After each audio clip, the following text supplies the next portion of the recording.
L'étrange herbier d'oiseaux. L'herbier d'oiseaux fait partie des plus étranges collections du Muséum départemental des Hautes-Alpes à Gap. Étranges par leur esthétique singulière, dérangeantes, ces dépouilles d'oiseaux sont le fruit d'un travail de taxidermie très intéressant pour l'histoire des techniques. C'est d'ailleurs l'unique collection d'oiseaux en herbier actuellement conservée en France. Presque aussi étonnant, personne n'avait jusqu'ici travaillé sur cette collection et le public n'avait pu la découvrir qu'à de très rares occasions. Le travail de recherche sur cet ensemble à forte valeur biopatrimoniale permet de vous en dévoiler quelques facettes. Avec ce film, nous vous montrons la création ou la recréation de la taxidermie à plat, repensée avec Yves Walter, taxidermiste restaurateur, agréé auprès des musées de France. Alors, le muséum de Gap possède dans ses collections un herbier d'oiseaux ou un noisier, au choix, on n'a pas défini le nom exact, qui a été inspiré par les herbiers de plantes et qui était une méthode de conservation qui, ma foi, en valait une autre, mais où effectivement, scientifiquement, on perdait quelques données, notamment la vision 3 dimensions et aussi peut-être la prise d'ADN éventuelle. Et donc ces herbiers ont été montés par un scientifique qui a monté ces oiseaux sans mettre d'insecticide ni quoi que ce soit et qui sont tannés au sel et qui ont malheureusement, pour certains, pas pour toutes, Dieu merci, souffert des attaques d'insectes. Par contre, les couleurs sont parfaitement conservées puisqu'il n'y a pas du tout la lumière qui tape dessus et notamment les ultraviolets. Donc on va essayer de reproduire cette méthode qui, ma foi, est une méthode comme une autre. Et je vais essayer de remonter un merle, en l'occurrence, de cette façon-là, ce qui est quand même assez étonnant.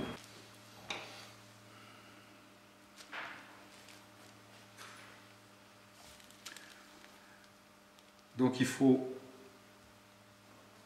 écarter les plumes de façon à trouver la peau.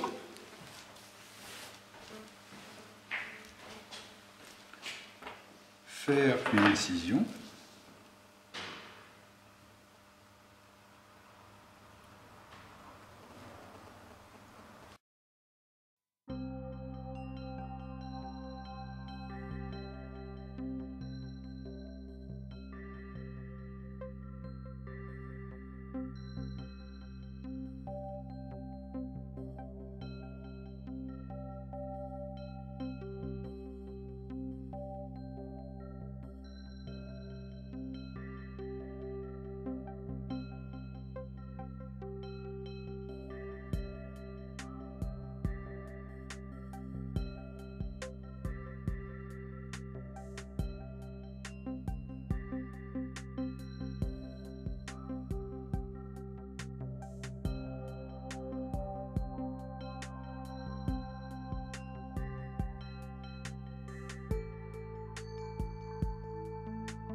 En France, Marie-Jean-Philippe Mouton-Fontenil de Laclotte, 1769-1837, dans un mémoire sur la conservation des oiseaux à la Société d'agriculture, d'histoire naturelle et d'art utile à Lyon, publié dans son manuel de préparation en 1802, indique la méthode de préparation des herbiers d'oiseaux.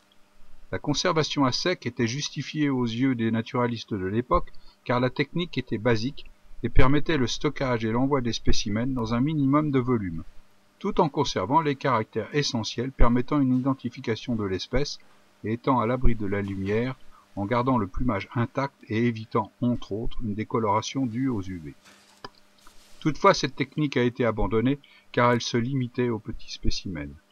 Le seul vestige d'herbier d'oiseaux connu, qui a été attribué par erreur à l'abbé Dominique Schex, botaniste 1730-1799, est conservé au musée-muséum de Gap. Dépôt fait au muséum de Gap avant 1856 et rebaptisé Oisier.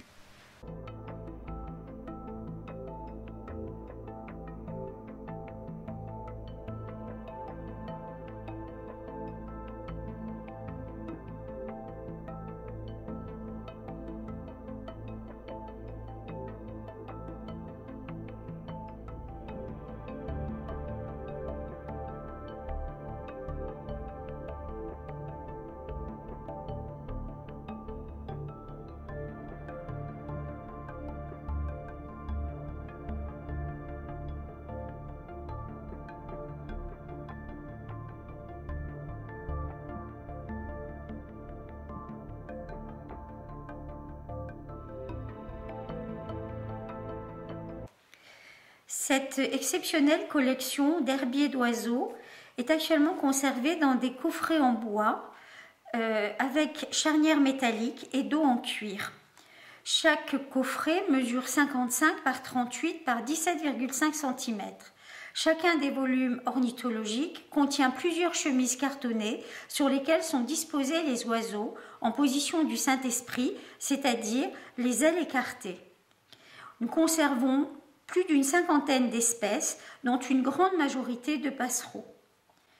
Ces spécimens en collection ont tous été vidés puis traités contre les moisissures et les infestations d'insectes. Une fois mis à plat, les oiseaux ont été placés entre des feuilles de brouillon sur lesquelles apparaissent parfois des listes de comptes, d'avoirs et de dettes datant du XVIIIe siècle. Chaque spécimen est accompagné d'une étiquette libre sur laquelle figure le nom scientifique de l'espèce donné par Linné et le nom vernaculaire de Buffon. Malheureusement, ces étiquettes ne portent aucune information sur la date et le lieu de récolte.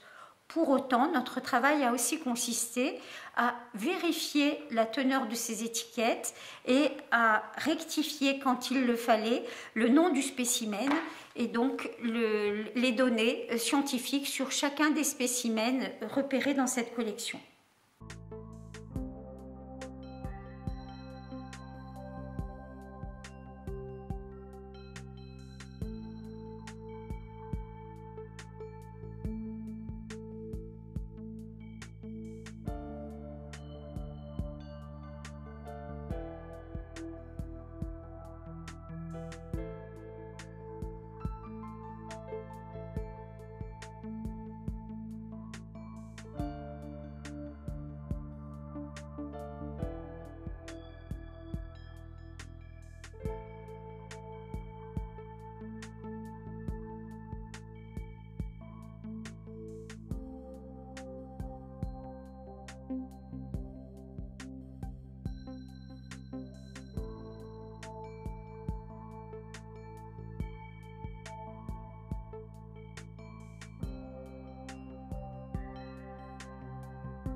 L'herbier d'oiseaux est donc un des fleurons de la collection d'histoire naturelle.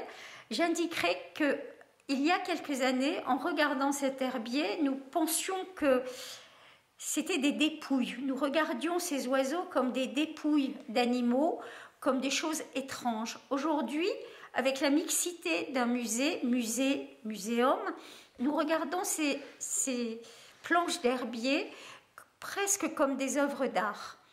Donc, au-delà de la technique, notre regard a évolué, notre regard sur les espèces aussi a évolué.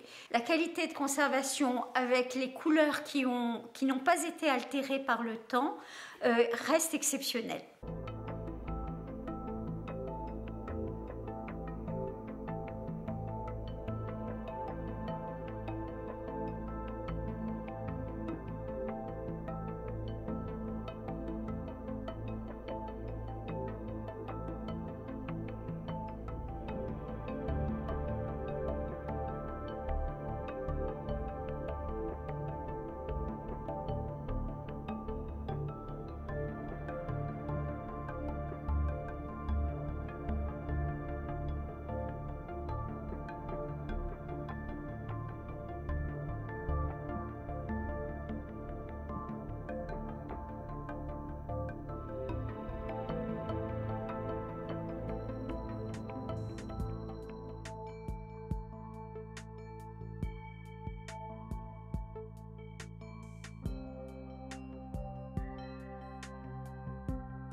Auprès d'Yves Walter ont travaillé des scientifiques comme François Dussoulier du Muséum de Paris, qui est entomologiste, mais qui s'est passionné depuis plus d'une dizaine d'années sur cet étrange herbier d'oiseaux.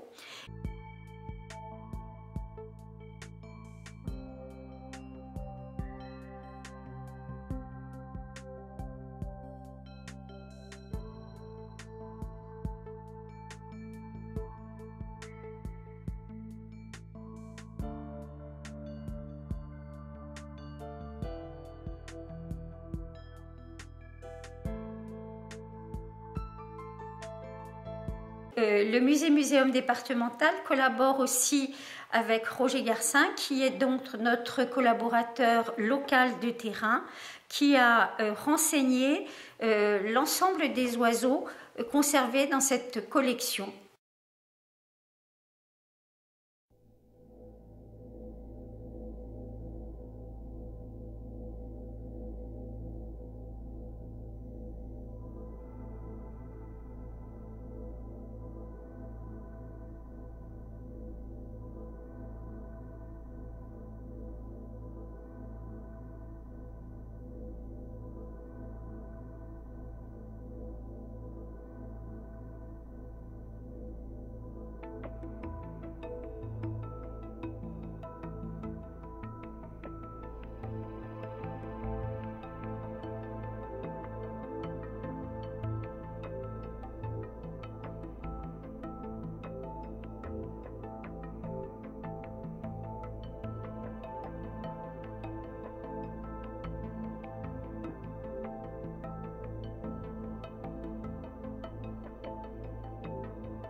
Voilà. Elle va rejoindre ses congénères dans les réserves. Une collection tout à fait originale. Donc tout est noté dessus, le nom, le numéro d'inventaire, et là en l'occurrence je mets mon nom, c'est simplement pour savoir que ça a été fait en 2014 et que c'est pas des collections anciennes. Voilà.